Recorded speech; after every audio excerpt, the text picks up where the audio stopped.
नमस्कार। राजपूत ट्यूटोरियल्स के e learning platform पर आप सभी का स्वागत है। दोस्तों, जैसे कि हम सभी जानते हैं कि छत्तीसगढ़ राज्य सहकारी मर्यादित बैंक एपेक्स के द्वारा विभिन्न पदों पर अभी भर्ती के विज्ञापन जारी किए गए हैं। इन पदों पर जो परीक्षा है वह एग्जाम लिया जाएगा सीजी व्यापम के द्वारा, जिसकी संभावित तिथि 15 अक्टूबर 2023 ये दी गई है। तो कौन कौन से ये पद हैं और कुल कितने पदों पर भर्ती हो रही है, आइए ये जानते हैं। सबसे पहले तो पदों के नाम तो 4 अलग अलग पद है। पहला पद है सहायक प्रबंधक का, फिर दूसरा है कार्यालय सहायक, तीसरा है सामान्य सहायक और चौथा है समिति प्रबंधक का। और कुल मिलाकर कुल पदों की संख्या कितनी है तो 398 पदों पर यह भर्ती की प्रक्रिया है जो की जा रही है। ये बहुत ही अच्छा अवसर है, सुनहरा अवसर है उन सभी छात्रों के लिए जो एक लंबे समय से तैयारी कर रहे हैं, बैंकिंग सेवाओं से जुड़ना चाहते हैं। तो इस परीक्षा में हमारा सिलेबस क्या रहेगा, ये जो लिखित परीक्षा व्यापम के द्वारा आयोजित की जाएगी, इस पर जो सिलेबस दिया गया है वो सिलेबस 3 भागों में बांटा गया है। जहां जो भाग 1 है, पहला भाग छत्तीसगढ़ का सामान्य ज्ञान और दूसरा है छत्तीसगढ़ी भाषा का ज्ञान।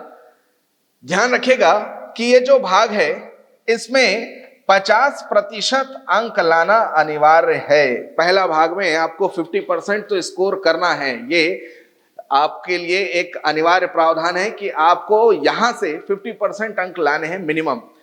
दूसरे भाग पर जाएंगे तो दूसरा भाग में हमको सामान्य ज्ञान है, ठीक, गणित एवं तार्किक योग्यता, हिंदी व अंग्रेजी भाषा और कंप्यूटर संबंधी ज्ञान है दूसरा भाग। तीसरे भाग पर जाएंगे तो तीसरे भाग में सहकारिता अधिनियम और बैंकिंग संबंधी यहां पर सिलेबस में टॉपिक्स दिए गए हैं।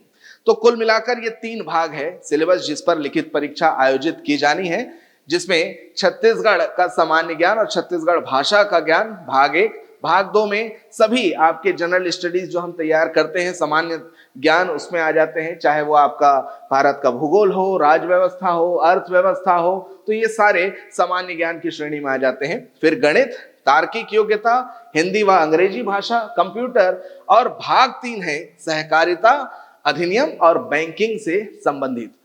अब इसमें जो वेटेज दिया गया है तीनों भागों का, तो कुल प्रश्नों की संख्या 100 होगी और कुल अंक भी कितने होंगे, 100। टाइम दिया गया है 2 घंटे का। तो इसमें जो सबसे बड़ा भाग है, जो सबसे ज्यादा वेटेज जिस भाग का है वो है भाग 2। भाग 2 जिससे आपको 55 नंबर के प्रश्न किए जाएंगे। इसके बाद दूसरे नंबर पर जो वेटेज है वो है भाग 3 का, जिसमें आपका सहकारिता और बैंकिंग संबंधित चीजें हैं, उसका वेटेज है 25 नंबर। और भाग 1 जिसका वेटेज है 20 नंबर। आज के हमारे इस क्लास में हम बैंकिंग से संबंधित टॉपिक पर चर्चा करने जा रहे हैं। तो बैंकिंग में बैंकिंग का सिलेबस जब आप देखेंगे तो बैंकिंग में एक टॉपिक है हमारे पास, बैंकिंग लेन देन शब्दावली। तो बैंकिंग उद्योग में जो बैंकिंग लेन देन से संबंधित कुछ महत्वपूर्ण शब्दावली है, आज के इस वीडियो में हम उस पर चर्चा करने जा रहे हैं। तो आइए समझते हैं इन शब्दावलियों को। सबसे पहले तो बैंक दर, बैंक दर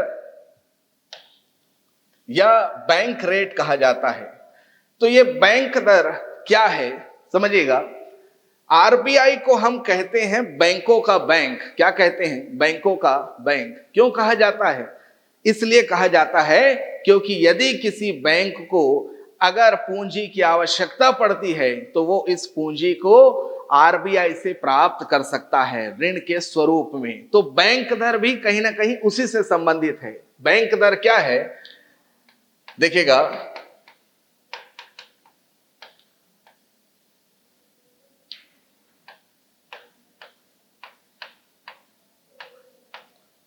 किसी अनुसूचित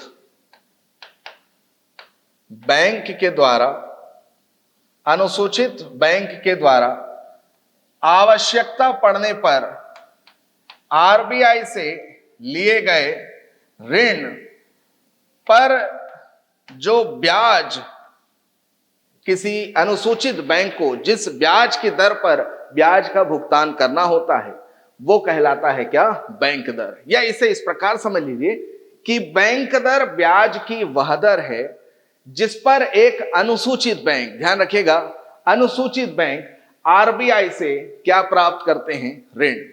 ठीक है, तो ब्याज की वह दर जिस पर एक अनुसूचित बैंक आरबीआई से ऋण प्राप्त करे वह कहलाता है बैंक दर। अब ये जो ऋण है, ध्यान रखेंगे कि यह ऋण दीर्घकालिक होता है। दीर्घकालिक का अर्थ है कि यह बैंक की आवश्यकताओं पर निर्भर करता है कि वो कितने समय अवधि के लिए ऋण चाह रहा है। ठीक है, दूसरा चीज ध्यान रखना है हमें, वो ये है कि बैंक दर के प्रावधान से एक अनुसूचित बैंक आरबीआई के समक्ष बिना किसी प्रतिभूति या बिना किसी सिक्योरिटी के यह ऋण प्राप्त करता है। मतलब अनुसूचित बैंकों को किसी प्रकार की प्रतिभूति जमा करना आरबीआई के समक्ष ये आवश्यक नहीं है, है ना।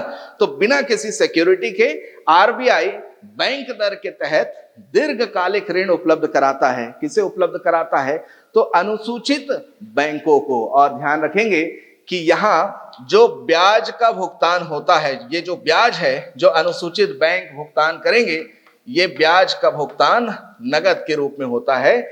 जो भी प्रचलित दर होगी, प्रचलित बैंक दर, उस बैंक दर के आधार पर ब्याज का भुगतान करना होगा। किसे करना होगा? तो अनुसूचित बैंक को। और किसे करना होगा? तो आरबीआई को। ठीक है, तो वर्तमान में बैंक दर कितना है? बैंक दर वर्तमान के नवीनतम मौद्रिक नीति के आधार पर बैंक दर अभी वर्तमान में है 6.75%। ठीक है, तो ध्यान रखिएगा कि बैंक दर ब्याज की वह दर होती है जिस पर एक अनुसूचित बैंक आरबीआई से बिना किसी प्रतिभूति के दीर्घकालिक ऋण प्राप्त करता है। ठीक है, जहां ब्याज का नगद भुगतान किया जाता है। एक और महत्वपूर्ण चीज, इसी बैंक दर को कहा जाता है क्या? डिस्काउंट रेट या डिस्काउंट दर। ध्यान रखिएगा कि डिस्काउंट रेट किसे कहा जाता है? तो बैंक रेट को कहा जाता है। बैंक दर ही डिस्काउंट दर कहलाता है। ठीक है, चलिए अब दूसरा उपकरण है हमारे पास रेपो। काफी प्रचलित यह उपकरण है। रेपो काफी चर्चा में बना रहता है। जब कभी भी मौद्रिक नीति की घोषणा की जाती है, सबसे पहले यह स्पष्ट किया जाता है कि रेपो की दर में कोई परिवर्तन हुआ है कि नहीं हुआ है। तो चलिए समझते हैं ये रेपो क्या है। देखिए, रेपो भी वह प्रावधान है जिससे एक अनुसूचित बैंक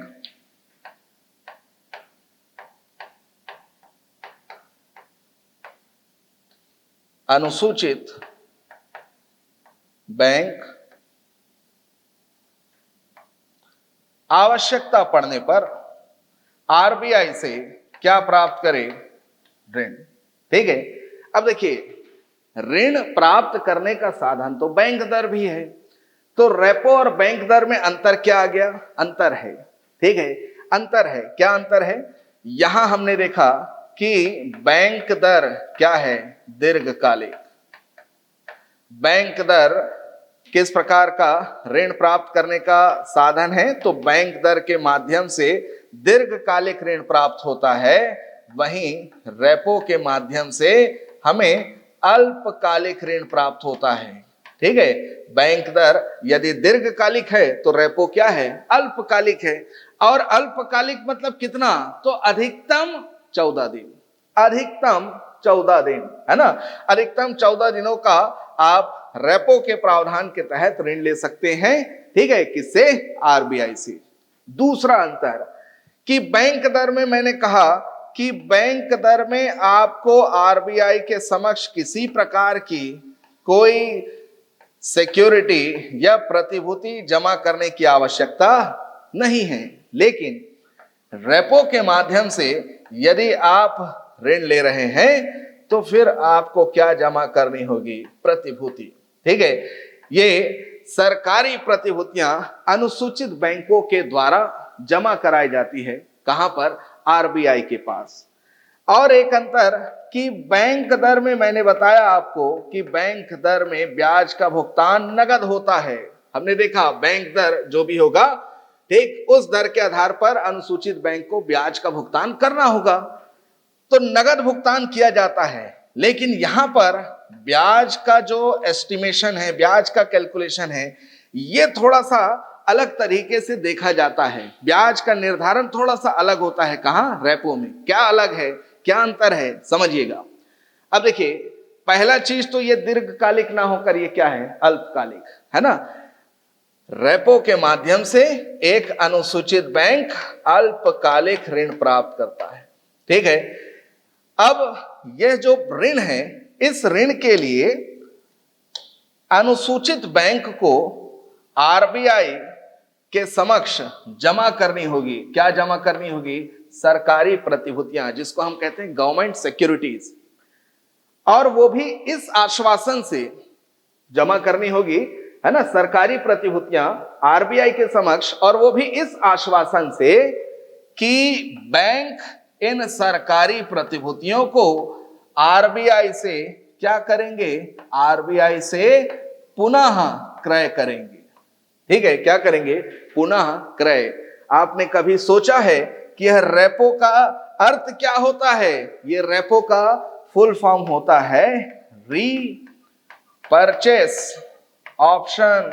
क्या कहते हैं रेपो को? तो रीपरचेस ऑप्शन। किस चीज को रीपरचेस करने की बात की जा रही है? पुनः क्रय करने की बात की जा रही है। तो वो सरकारी प्रतिभूतियां जो जमा की गई है, किसके द्वारा? अनुसूचित बैंक के द्वारा। कहां पर? आरबीआई के पास। और वो भी इस आश्वासन से कि वे इसे क्या करेंगे? पुनः क्रय।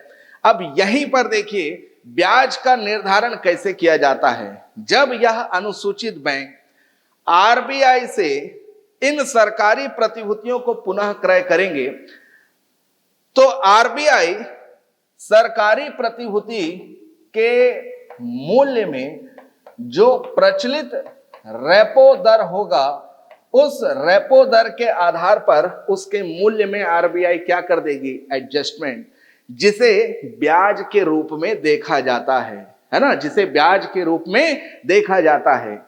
वर्तमान में रेपो दर कितना है? तो वर्तमान में रेपो दर है 6.50%। कितना है? 6.50%, ठीक है। तो जब कोई अनुसूचित बैंक अपने द्वारा जमा की गई सरकारी प्रतिभूति को पुनः क्रय करेगी, तो उसके मूल्य में एडजस्टमेंट हो जाएगा। कितने प्रतिशत से? तो 6.5% से। सबसे प्रभावी उपकरण होता है आरबीआई का क्या? रेपो दर, है ना। तो हमने दो अलग अलग दरों के बारे में पढ़ा। एक पढ़ा बैंक दर और एक पढ़ा क्या? रेपो दर, ठीक है। एक दीर्घकालिक है तो एक अल्पकालिक है। एक में प्रतिभूति जमा करने की कोई बाध्यता नहीं है, एक में प्रतिभूति जमा करना अनिवार्य है, और वो भी इस आश्वासन से कि वे उसे क्या करेंगे? पुनः क्रय। और जब पुनः क्रय करेंगे तो प्रचलित रेपो दर के आधार पर उस प्रतिभूति के मूल्य में एडजस्टमेंट किया जाएगा, जिसे हम ब्याज के रूप में देखते हैं, ठीक है। तो इनके अलावा और कौन से उपकरण हैं? एक है रिवर्स रेपो रेट, ठीक। अब ये रिवर्स रेपो रेट क्या है? देखिएगा, रिवर्स रेपो रेट जब किसी बैंक के पास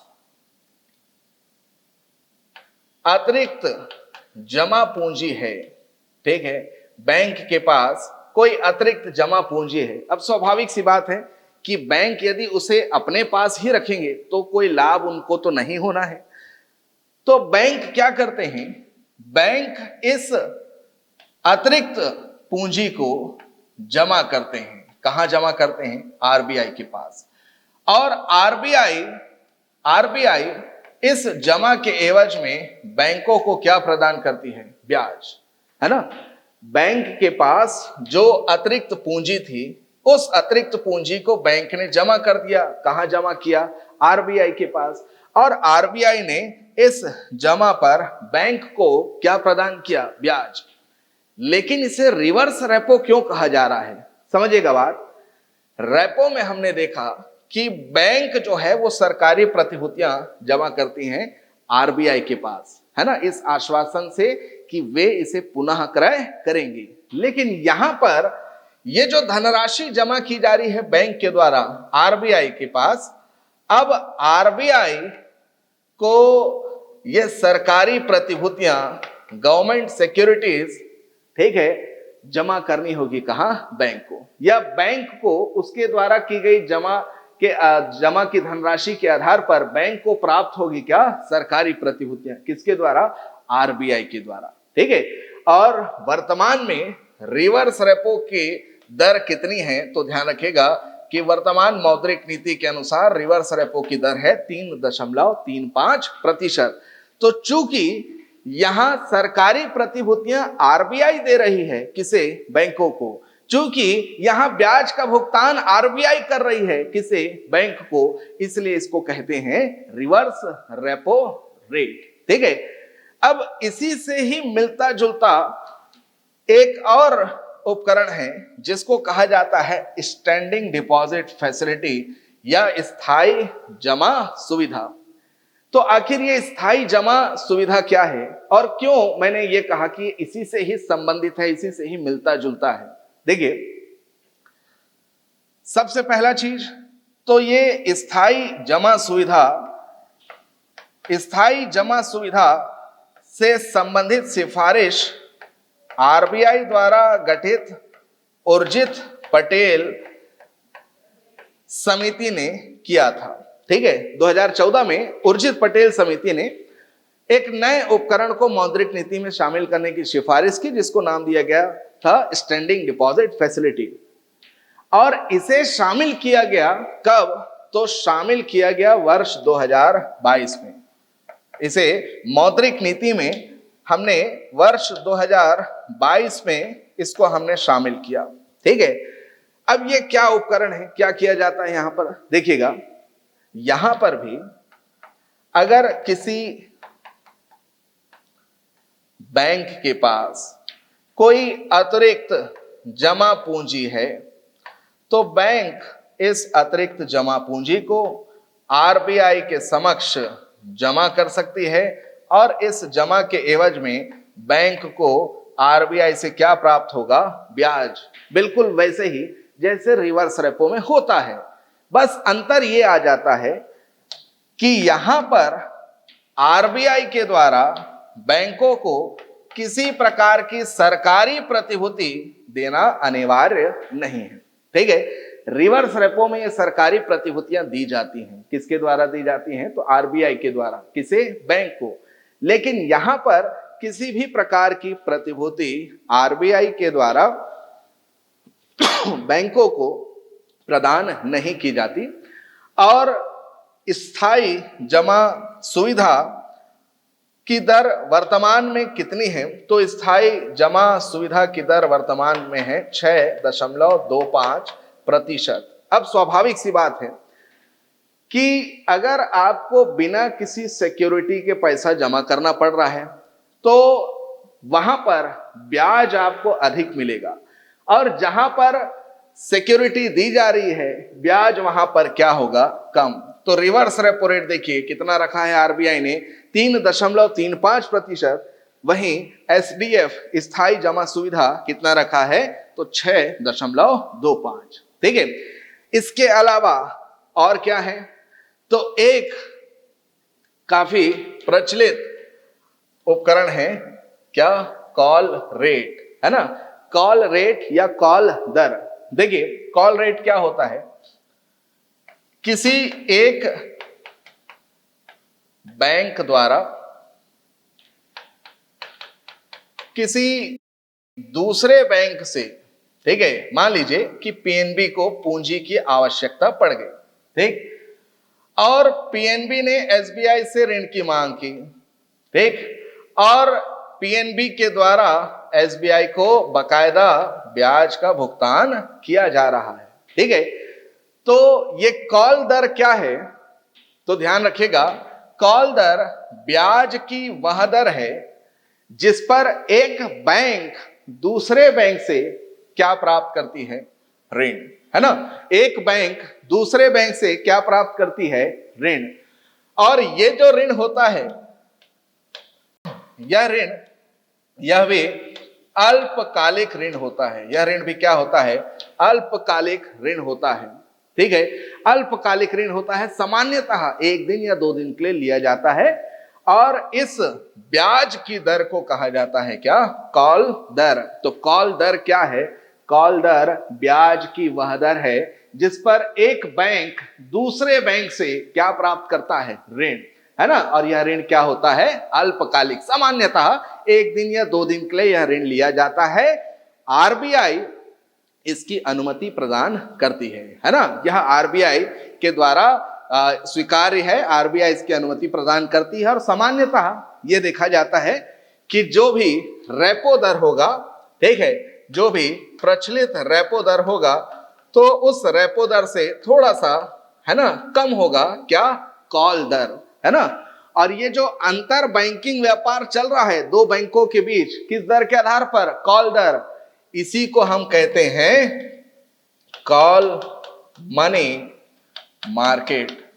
ठीक है, इसी को हम क्या कहते हैं? तो इसी को ही हम कहते हैं कॉल मनी मार्केट। ठीक है, और कॉल मनी मार्केट यह वह अंतर बैंकिंग व्यापार है जिसमें एक बैंक दूसरे बैंक से, है ना, ऋण लेता है और उसे ब्याज का भुगतान करता है, और जो ब्याज की दर होती है वह दर कहलाती है क्या? कॉल दर। ठीक है, चलिए अब एक और उपकरण है सर्टिफिकेट ऑफ डिपॉजिट। ठीक है, एक और महत्वपूर्ण उपकरण है सर्टिफिकेट ऑफ डिपॉजिट या जमा प्रमाण पत्र।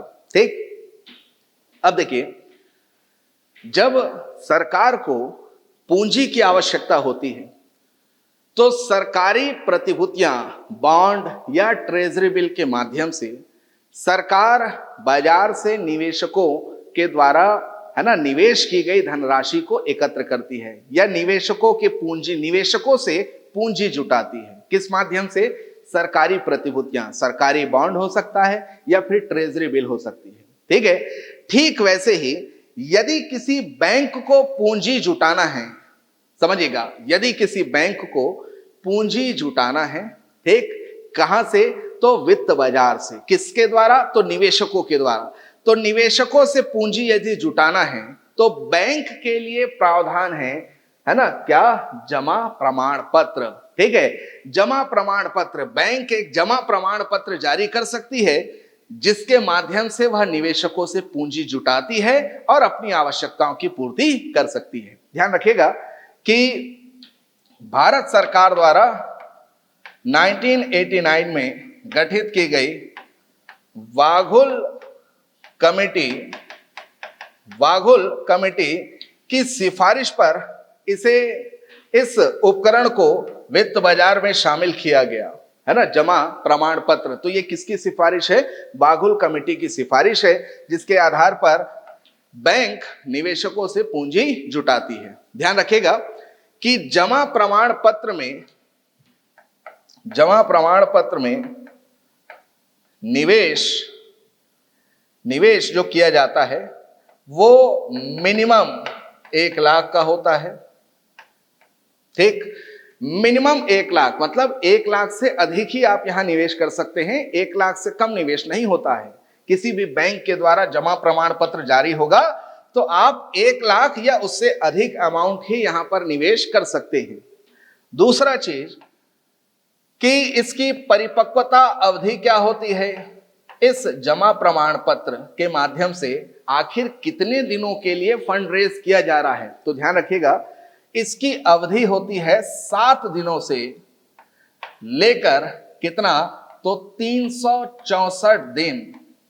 ठीक है, 7 दिनों से लेकर 364, मतलब 1 साल से कम, है ना।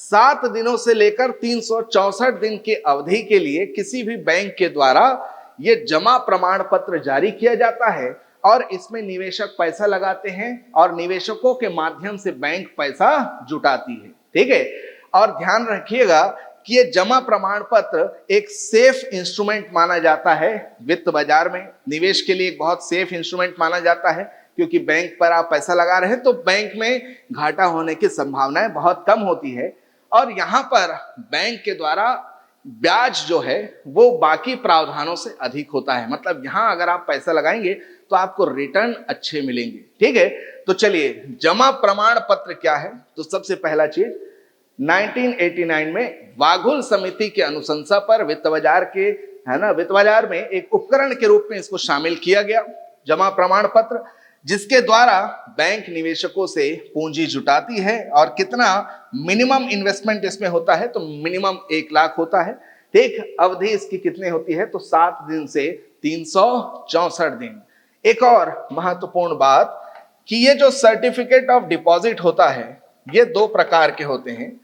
एक को हम कहते हैं नेगोशिएबल और दूसरे को हम कहते हैं क्या, नॉन नेगोशिएबल।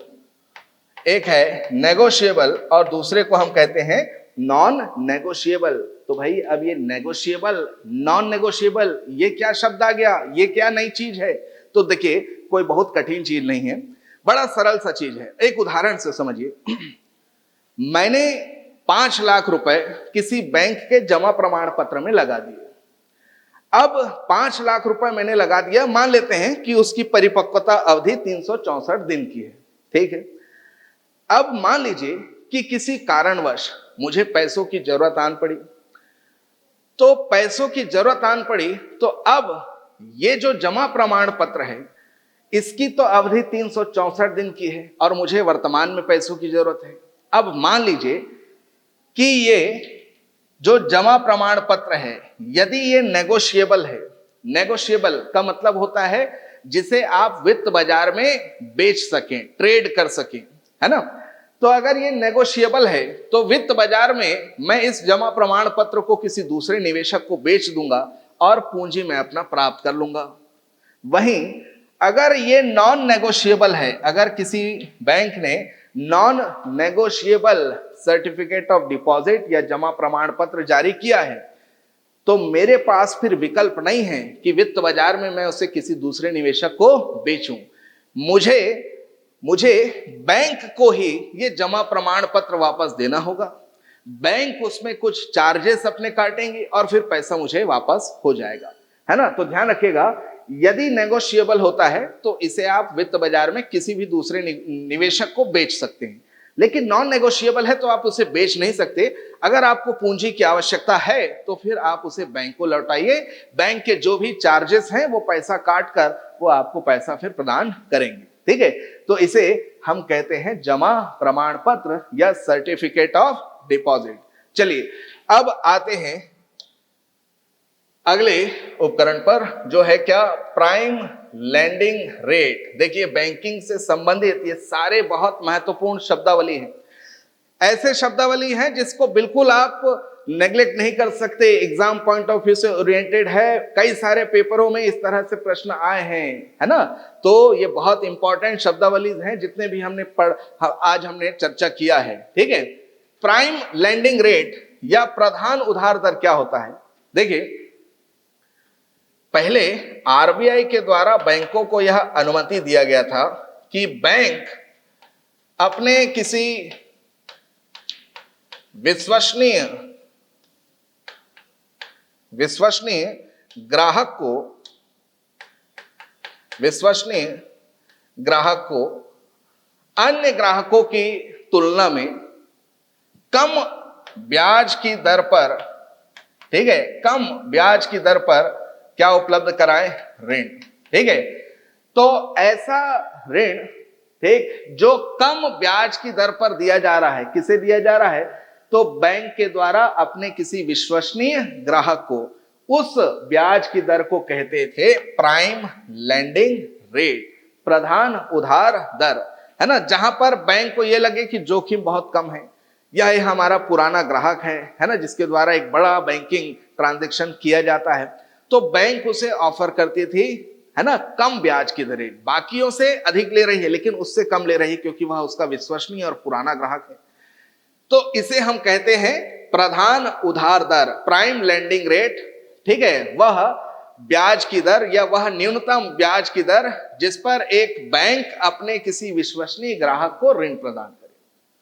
लेकिन ध्यान रखिएगा कि वर्ष 2010 से प्राइम लैंडिंग रेट के स्थान पर क्या ला दिया गया है, बेस रेट, आधार दर, है ना। क्योंकि ये देखा जा रहा था कि काफी इसमें अनियमितताएं थी, कई सारे घपले हो रहे थे, घोटाले हो रहे थे, गड़बड़ियां हो रही थी। तो आरबीआई ने प्राइम लैंडिंग रेट के स्थान पर फिर क्या लाया? Base rate. और तय कर दिया, क्या तय कर दिया कि एक न्यूनतम स्तर तक ही आप ब्याज को कम कर सकते हैं, है ना। या ये कह लीजिए कि बेस रेट क्या है? तो ब्याज की वह न्यूनतम दर, ठीक, ब्याज की वह न्यूनतम दर जिससे कम आप किसी अन्य ग्राहक को, किसी भी ग्राहक को किसी प्रकार का ऋण नहीं दे सकते, ठीक है। तो एक आधार दर तय कर दिया कि इससे कम तो नहीं होना चाहिए, ठीक है, कि इससे कम आप ब्याज की दरों में अगर आपको कमी करना है तो करिए, लेकिन एक निर्धारित स्तर होगा, उस स्तर से कम में आप किसी भी ग्राहक को कोई ऋण उपलब्ध नहीं करा सकते। तो ब्याज की उस न्यूनतम दर को कहते हैं क्या? बेस रेट, है ना। ब्याज की उस न्यूनतम दर को कहा जाता है बेस रेट, जो अलग अलग ऋण के लिए अलग अलग है। वर्तमान में ये जो बेस रेट का रेंज है ये 8.65 से लेकर 9.40% के बीच में है ना। तो ध्यान रखिएगा कि प्राइम लैंडिंग रेट के स्थान पर अब क्या ला दिया गया है? बेस रेट, है ना। कब से? तो 2010 से, ठीक है।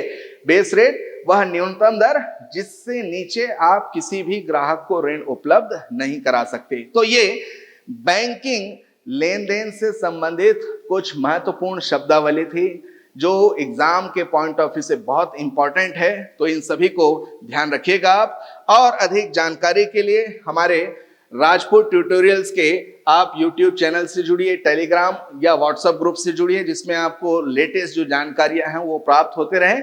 इसके अतिरिक्त अन्य किसी भी जानकारी के लिए दिए गए नंबर पर कॉल करिए। धन्यवाद।